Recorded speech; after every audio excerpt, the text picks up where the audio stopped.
Hello student, कैसे हैं आप लोग। आज हम लोग फिजिक्स में कुछ बेसिक टॉपिक्स पढ़ेंगे। Uniform and non uniform motion, distance and displacement, speed and velocity and acceleration. कुछ टॉपिक ये है फिजिक्स के जो बहुत बेसिक्स होते हैं और कॉमन होते हैं, ये आज हम लोग पढ़ेंगे। देखिए, uniform and non uniform motion क्या होता है। मान लीजिए कोई ऑब्जेक्ट 1 मिनट में 10 मीटर डिस्टेंस कवर करता है, फिर दूसरे मिनट में वो 20 मीटर डिस्टेंस कवर करेगा, 3 मिनट में वो 30 मीटर जाता है और चौथे मिनट में वो 40 मीटर जाता है। तो आप यहाँ पे देखते होंगे कि हर एक मिनट के वो इंटरवल पे 10 मीटर की डिस्टेंस को कवर कर रहा है, यानी हर एक मिनट में वो 10 किलोमीटर जाता है। तो ऐसे मोशन को यूनिफॉर्म मोशन कहते हैं। और अगर हम नॉन यूनिफॉर्म मोशन में देखें तो मान लीजिए कोई ऑब्जेक्ट 1 मिनट में 9 मीटर जाता है, दूसरे मिनट में वो 20 मीटर जाता है, तीसरे मिनट में वो 25 मीटर चला गया, चौथे मीटर में अगर वो 30 मीटर चला गया। तो आप यहाँ पे देख पा रहे होंगे कि हर एक मिनट में, मिनट यानी टाइम तो एक सेकंड बीत रहा है, लेकिन यहाँ पे हर एक मिनट में वो 9 मीटर, मतलब यहाँ पे पहले मिनट में वो 9 मीटर गया, तो दूसरे मिनट में वो 20 मीटर चला गया, तीसरे मिनट में वो 25 मीटर चला गया। यहाँ पे वो डिस्टेंस सेम नहीं कवर करा, यानी कितना यहाँ पे कवर करा 11 मीटर, और यहाँ पे सिर्फ 5 मीटर, और यहाँ पे भी 5 मीटर। तो यहाँ पे डिस्टेंस सेम नहीं है, तो हर एक मिनट में वहाँ पे अलग अलग डिस्टेंस को कवर कर रहा है ऐसा ये ऑब्जेक्ट।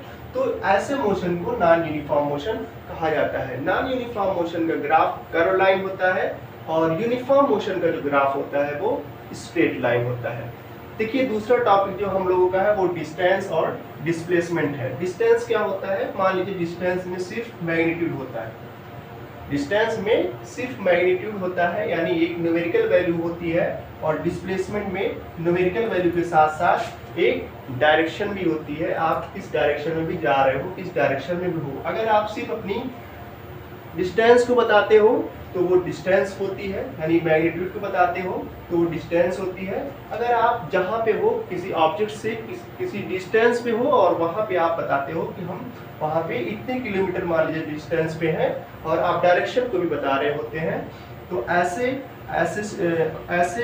सिचुएशन को एक डिस्प्लेसमेंट क्वांटिटी नाम दिया जाता है। और उसके बाद नेक्स्ट जो टॉपिक है वो हम लोग का क्या है, स्पीड एंड वेलोसिटी है। स्पीड मतलब होता है डिस्टेंस अपॉन टाइम, और वेलोसिटी का मतलब होता है डिस्प्लेसमेंट अपॉन टाइम। देखिए, डिस्टेंस कहाँ पे आ रही है, डिस्टेंस जो आ रही है वो स्पीड के फार्मूले में आ रही है, और डिस्प्लेसमेंट जो है वो वेलोसिटी के फार्मूले में आ रहा है। तो इस तरीके से डिस्टेंस क्या है, सिर्फ हमारा मैग्नीट्यूड बताता है। डिस्टेंस जो क्या होती है सिर्फ मैग्नीट्यूड बताती है। तो स्पीड जो है वो क्या होगी, तो डिस्टेंस एक स्केलर क्वांटिटी बनेगी, क्योंकि सिर्फ मैग्नीट्यूड बता रही है, तो स्पीड भी क्या होगी, एक स्केलर क्वांटिटी होगी। और डिस्प्लेसमेंट मैग्नीट्यूड के साथ साथ डायरेक्शन को भी बताता है, तो इसलिए डिस्प्लेसमेंट जो क्या होगा, डिस्प्लेसमेंट किस फार्मूले में आता है, वेलोसिटी के। तो वेलोसिटी एक, क्योंकि डिस्प्लेसमेंट एक वेक्टर क्वांटिटी है, इसलिए वेलोसिटी भी क्या होगी, एक वेक्टर क्वांटिटी होगी। नेक्स्ट टॉपिक है हमारा एक्सेलरेशन। एक्सेलरेशन का फार्मूला होता है चेंज इन वेलोसिटी पर टाइम। सो अगर आप मान लीजिए कि 20 की स्पीड से जा रहे हैं और आपने अपनी स्पीड को बढ़ा दिया, 20 किलोमीटर से जा रहे थे, आपने अपने स्पीड कहिए या वेलोसिटी कहिए, वेलोसिटी इज बेटर। यहाँ पे अगर हम बात करें, वेलोसिटी बेटर है, क्योंकि वेलोसिटी जो है ये एक्सेलरेशन के फार्मूले में इन्वॉल्व रहती है। तो बट हम लोग जो डेली यूज करते हैं उसमें वेलोसिटी को नहीं कहते हैं, हम लोग स्पीड की बात करते हैं। एक्चुअली अगर हम डायरेक्शन को बताएं तो वो वेलोसिटी होगी, लेकिन ज़्यादातर हम बोलचाल में अपने रोज़मर्रा की ज़िंदगी में हम स्पीड बोलते हैं उसको, ना कि वेलोसिटी। क्योंकि ध्यान दीजिएगा, अगर डिस्प्लेसमेंट बोलेंगे तो अगर मतलब डायरेक्शन भी बोलेंगे और मैग्नीट्यूड भी बोलेंगे तो वो वेलोसिटी होती है। मान लीजिए कि आप 20 किलोमीटर की स्पीड से जा रहे थे और आप 30 किलोमीटर की स्पीड से जाने लगे, आपने अपनी स्पीड को बढ़ा दिया। तो जैसे ही आपने अपनी स्पीड को बढ़ाया, देखिए आप घटा भी सकते हैं, आप 20 किलोमीटर की स्पीड से जा रहे हैं और आप 15 की स्पीड से जाने लगे, बराबर है ना। तो ऐसे कंडीशन में यहाँ पे पॉजिटिव एक्सेलरेशन होगा और यहाँ पे जब आप स्पीड को घटाएंगे तो यहाँ पे निगेटिव एक्सेलरेशन होगा।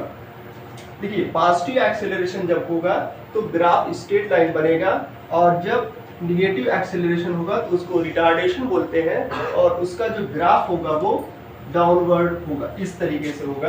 अच्छा, आप इनिशियल वेलोसिटी और फाइंड, ये क्या है इनिशियल वेलोसिटी, ये इनिशियल वेलोसिटी है 20 किलोमीटर और 30 किलोमीटर क्या है फाइनल वेलोसिटी है। तो एक्सेलरेशन जो फार्मूला होता है चेंज इन वेलोसिटी यानी final velocity minus initial velocity. अगर इसमें हम देखें तो फाइनल वेलोसिटी क्या होगी 30 किलोमीटर और इसको v से दिखाते हैं और 20 किलोमीटर जो होगी ये हमारी इनिशियल वेलोसिटी होगी, इसको हम u से दिखाते हैं।